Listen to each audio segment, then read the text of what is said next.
Maria, thank you for taking time out today, and I'm excited to know more about the business. Sure. So, what is your position here at BBS? Yes, BBSA. I am the director and owner of the school. I started with the company back in 1998. It was a franchise. I started working for the franchise owner in Boston. And I did that in Boston for quite a while. And we also have a school in Lynn, so I was working there a little bit. And then Lynn closed. So I had the opportunity to open in Saugus. We were at the beginning of Route 1 for a while. And then moved here, I want to say about 10 years ago. But Saugus has been in operation since 2005. Like, before you got involved in this business, what did you do prior? I was a preschool teacher, gymnastic coach, and at one point made the transition to elementary phys ed. So, yeah. So on a given, I don't know if it's a week or is it a month, students that you bring in here? It does depend on the program that they choose. It is 28 to 32 hours. They have unlimited practice time though, so they can come back and practice as many hours as they want to. But the course itself is either 8 nights, 4 days, or 4 Saturdays. So depending on how you do it, will depend on. So it's how it's spread out with the student, they decide. Absolutely. Okay, so any hours for them to come in to the school? 6 to 10 p.m. 6 a.m.? 6 p.m. to 10 p.m. Okay. And we're also here, day classes are 9 to 4:30, so 9 a.m. to 4:30. And same on Saturdays, 9 a.m. to 4:30. So after your students pass the course and everything, do you have like a monthly newsletter that goes out to them or an update of new drinks that are going on? We do not. Most of them go out into the field. And it's, it's one of those things when in Rome. So where you work is going to dictate to you what you know. Right. So if you're working at a Martini Bar, you're probably not going to remember how to make shooters or layup shots. So, for the most part, what they're going to get, the more extensive training, they're going to learn on the job. We teach them all of the basics because without a foundation, it doesn't matter, what you're learning. If you don't have that, then it's So on. what are you seeing on the student side? You see more male, female, a little bit of both? I'll be honest with you, I'm seeing a little more in the way of bartenders that are my age coming to take the class. A little bit older. Yes, a little bit older. For whatever reason, second job, maybe just wanting to change careers. A lot of people now work from home, and I think that they're just eager to get out of the house and have a social life. So as far as the younger generation goes, it used to be, when I started, every 18 or 20-year-old wanted to be a bartender when they got out of high school, and that's what you did during college. Because where else can you make full-time money working part-time hours? Now, not so much. Now it's maybe when they get out of college, maybe, I find a lot that come through have graduated and maybe have then decided, that's really not what I want to do. So, they're coming and sort of making that transition. I'll bartend for a while and, see how it goes. Nice. Yeah. So do you see, besides doing cocktails, do you give them an educating course on wine or anything like that? We do cover wines, not extensively because you could take a whole list of classes at Harvard on wine. You could become a sommelier. But we do go over wines, we go over beers, and that's 80% of your business, right? Still. Although, flavored cocktails are very popular at the moment, and everything is cyclical. So for a while it was, craft beers and microbrews, and now that has all come full circle again. Right. So, and that happens, and there are some drinks that are just classic and timeless. You're always gonna have to know how to make a highball or a Long Island iced tea, Yeah. But we live in a brand name society, and everything, everyone wears Nike, so everyone drinks something specific. Yeah. It might be Jameson, it might be, Crown Royal. So they won't say, can I have a highball? They'll say, can I have a Jameson and ginger? Yeah. Yeah. So besides teaching them how to make the drinks, Do you teach them anything while behind the bar, like an etiquette, how to speak to the customer and stuff like that? So that's the hardest part of the job, right? The hardest part of the job is bringing out that personality. So there are 3 things that you need to become a great bartender, and I can't give that to them. I can only lead by example. And one is you need a personality. Right. Without a personality, you can't sell anything. And so that's key to engaging. I find that that's a little bit difficult these days for them to engage. Of course, we have technology, so we don't really need to engage face to face.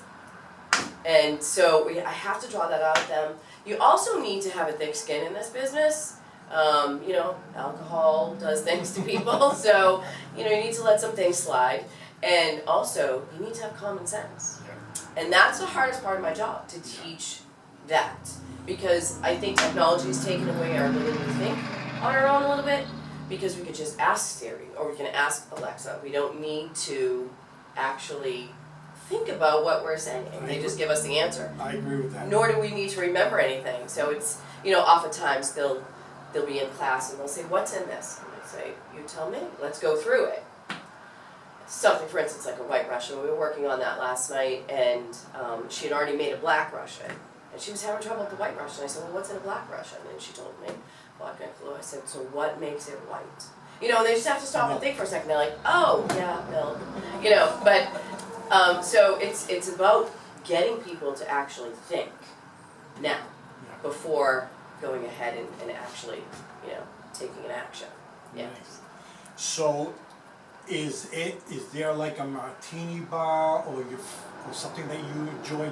Like, if you went out and you said, you personally, you went out and you wanted to get a nice drink, a cocktail, Yeah. or a martini, is there someplace that you would go to and say, I need to stop there? You know, it depends on where I am and what I'm in the mood for. So I don't drink very much, but you know, all of a sudden I turned 40 some years ago, and I started drinking bourbon. But I had never liked brown spirits, so you know, now I prefer a nice old-fashioned or a bourbon Manhattan. And if I'm anywhere else and I'm not sure that they're gonna quite make it the way I like it, then I'll just order a Stella. Yeah, nice. Yeah, it's funny because as we were starting, you know, when we're younger we drink one way, and as we get older, it's just like wine. Exactly. It aged better. Absolutely, So absolutely. it's just like that. Yes, vodka is so easy to drink, rum is so easy to drink, because they're really just pure ethyl alcohol, and you know, rum being made from sugar. Yeah. Who doesn't like sugar? Exactly. So, you know, you mix that with a little Coke and you're good. So before COVID, Yeah. was business going nice and steady, keeping you going? It was steady. It has dropped off over the years. When I began this journey, again, back in 1998, we used to do about 1,200 students a year. Well, that's a lot. That's a lot. And I, again, was working in Boston, so it was a school that was about 3 times the size of this. And I've had the opportunity to travel the country and go to other bartending schools, and we've all said the same thing. It has dropped off dramatically. And I think, again, times have changed. So when you were 18, you had to work. And again, what better way to make a lot of money? Now, kids embark on that college journey and don't necessarily have to work until they leave. They're starting their career, maybe not getting into the hospitality industry. Hospitality has definitely taken a hit. Yeah. Yeah. We talked about this earlier. Yeah. I think hospitality, the food industry, since COVID, has taken the biggest hit. Absolutely. Throughout the whole country. Where did everyone go? You know, I have places that call daily. I don't care if it's a VFW or if it's Ruth Chris. They've all called and said, I need people. I do too.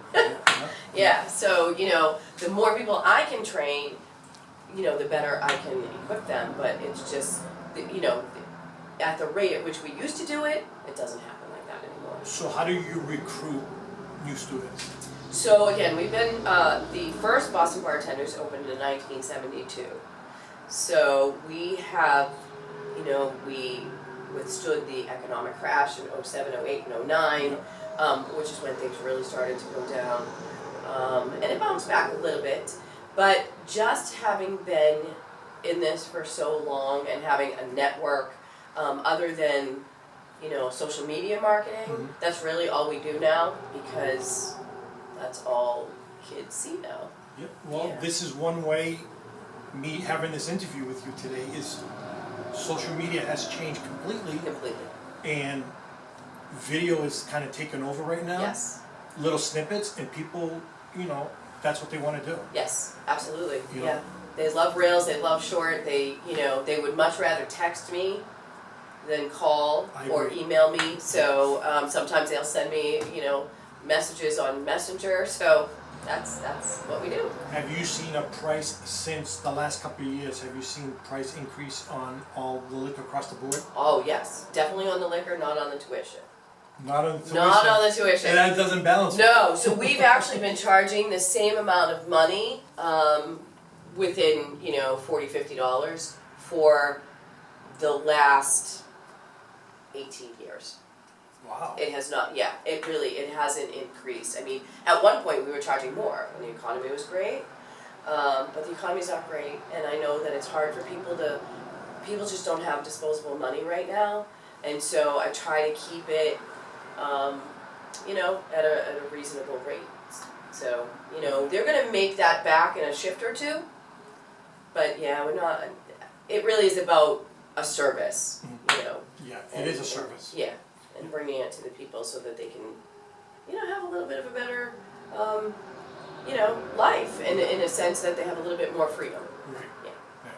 Besides being in the school, is there any activities you do outside of work? I work a lot. I also sell real estate, although that's taken a backseat for a little bit. I work in a tax office during tax season. That's a dirty word. And mostly active, pretty active. I go to the gym a lot, every day actually. And I spend a good chunk of time there when I can, maybe a couple of hours. So that's my favorite thing to do, is to be active, whether that's outside, I'll go for a hike, I'll go for a run, lift weights, Right. yeah. Any cool restaurants that you that you enjoy going to? There's so many up and coming restaurants right now. Yeah, I'll be honest with you, I'm still a mom and pop girl. I love the North End. Yeah. That's where my heart is. I worked there for a short time, and I'll go anywhere there. So if my friends are like, hey, let's go to Boston, that's generally where we end up, somewhere in the North End. Yeah, it's nice. I like going to the North. Yeah, you just walk around, and it's such a small area that you pop in and out, and you have dinner in one place and coffee in another and dessert in another, and you can stay down there all night long. Nice. Yeah. Nice. Any other tidbits you want us to know about the business here?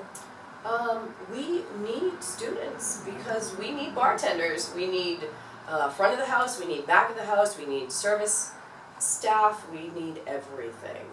Yeah. Again, I don't know.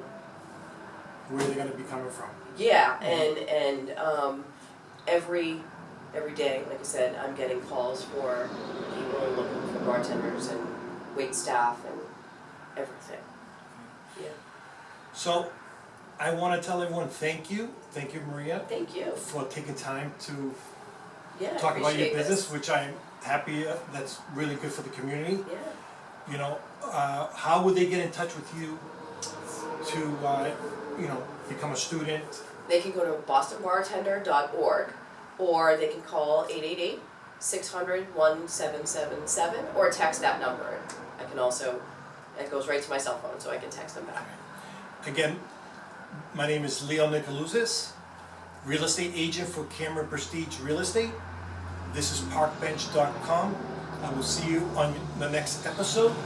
If you're looking to sell, invest, buy any real estate, please reach out to me, 781-808-7485. Again, thank you